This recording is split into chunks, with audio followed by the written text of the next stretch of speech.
Ok, hola, soy Román González, le mando un saludo a todos los fans, bendiciones, cuídense.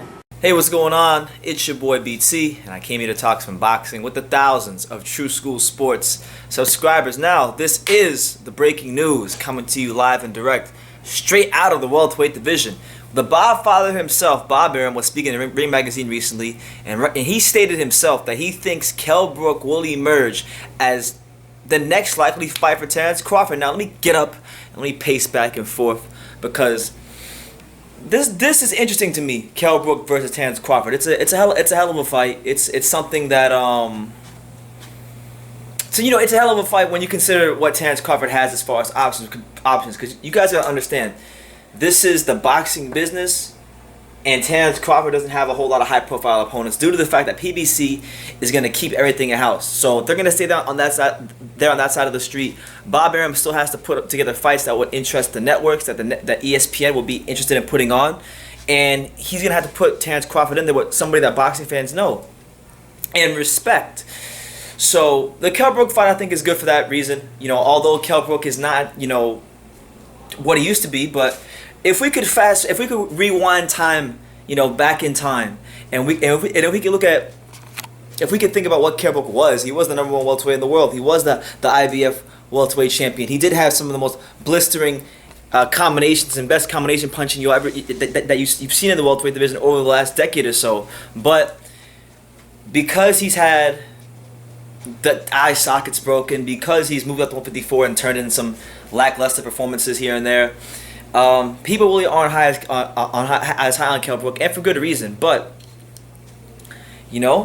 Kell Brook and Terence Crawford were face to face recently at a couple fights, or I think it was Fury Wilder, one of these big fights recently, and they were talking about fighting each other anyway. So it's good to see that Bob Arum is on board with that, and I like this fight, man, because if Terence Crawford is looking to get an Errol Spence fight, if that fight is gonna happen at some point, then maybe if he goes in there and he dominates Kell Brook, that puts a good feather in his cap. Because let's not forget, and I know people are gonna disagree with me in the comment section, but this is just my opinion and how I saw the fight.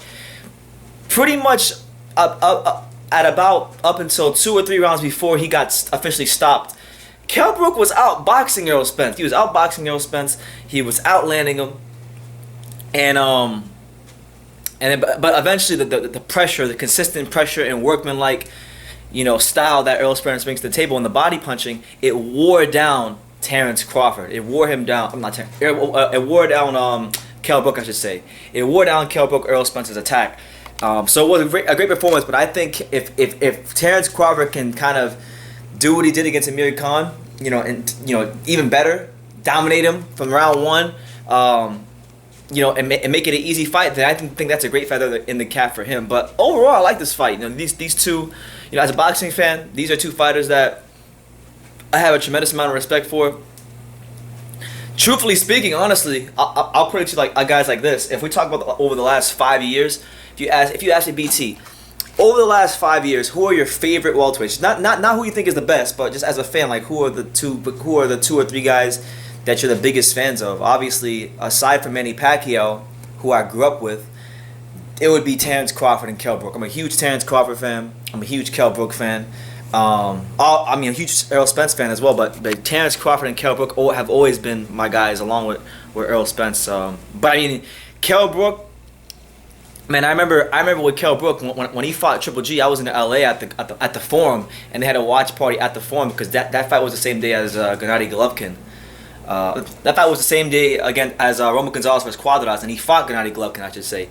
And they had a TV outside, and people could come watch. Right, so everybody was rooting for Kell Brook except me. Damn it, bro, I need to slow down. Everybody was rooting for Triple G, Gennady Golovkin, except me. I was rooting for Kell Brook, and obviously he got folded up because he's not a middleweight, but he dared to be great. And he's always there to be great, and I've always had the utmost respect for Kell Brook because, when he lost to Triple G, when Triple G folded him up, he could have said, "You know what?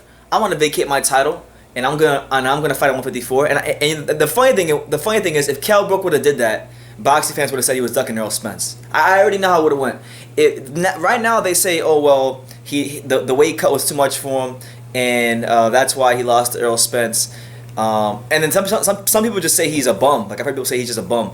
But I guarantee you, if Kell Brook would have said, you know what, if he would have did what he was supposed to do, which was go fight at 154 and vacate the belt, people would have said, oh man, he's ducking Errol Spence, he's afraid of Errol Spence, and people would have criticized him and ridiculed him to no end. But he didn't do that. You know, he actually went against Eddie Hearn's best wishes, because Eddie Hearn didn't want him to come back to 147. Eddie Hearn wanted him at 154. And he said, you know what? No, I've gotten this belt against Sean Porter. I worked hard for this belt, and I'm not just about to vacate it because, you know, I fought a middleweight. So he went there, you know, even though it wasn't the smartest thing to do, straight away, and he fought Errol Spence, and he got folded up towards the end of that fight. But I always respect Kell Brook because he was always willing to fight the best.